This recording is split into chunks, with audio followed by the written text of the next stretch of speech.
Thanks for being here, waking up early with us. You know, Matthew Perry, in his 50s, so young, he already considered how he wanted to be remembered. He was thinking about mortality. There was this podcast appearance where he said, when I die, as far as my so-called accomplishments go, it would be nice if friends were listed far behind the things I did to try to help other people. Can you talk about his charity work, and can you talk about how he helped those with similar battles as he did?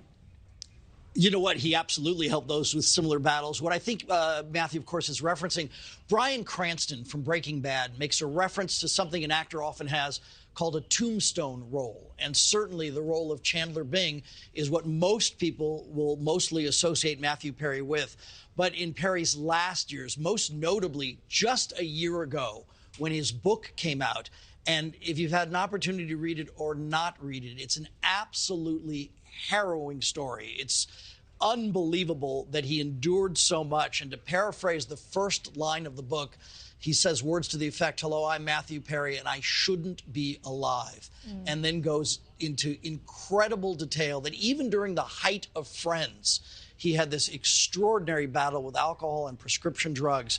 And what I think he's talking about in this desire to be remembered for other things is his participation in what I'll describe as, quote, the sober community.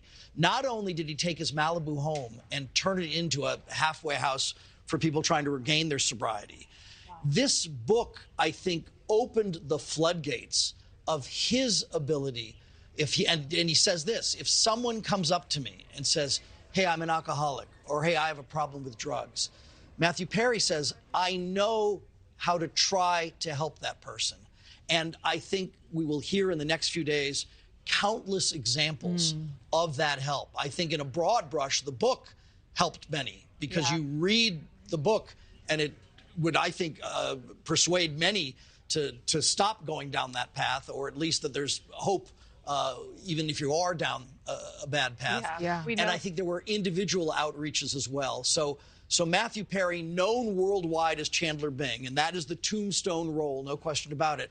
I think particularly in the last years of his life, wanted to be known for something else. And he phrased it this way, primarily just for helping people. And I think he's, in fact, helped a lot of people. Yeah, no doubt about it. We know in his book, he also recounts how he estimates he spent $9 million trying to get sober himself. And we've heard a lot of people come forward. And to your point about what we'll hear in the coming days, you know, we've seen a lot of fans, people in Hollywood react publicly to the news from over the weekend, but not his fellow friends, his fellow co-stars just yet.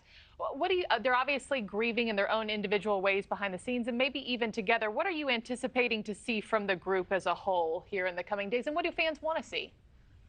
You know, Markie, it's an extraordinarily difficult circumstance because I think, likely at the workplace at Morning in America, you work with people and ultimately they evolve into a family of sorts or your own family. And Matthew Perry described the original Friends cast, the 6 of them, like a colony of penguins, that they held each other up, particularly if one were to stumble, and most notably, Matthew himself stumbling.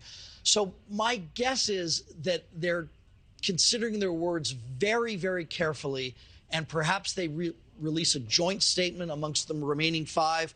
Perhaps there's no statement at all. But I think where some people are very quick to hop on social media and openly express their feelings, they kind of wear them on their sleeve. People are reacting to this in a very big way, and that's all understandable.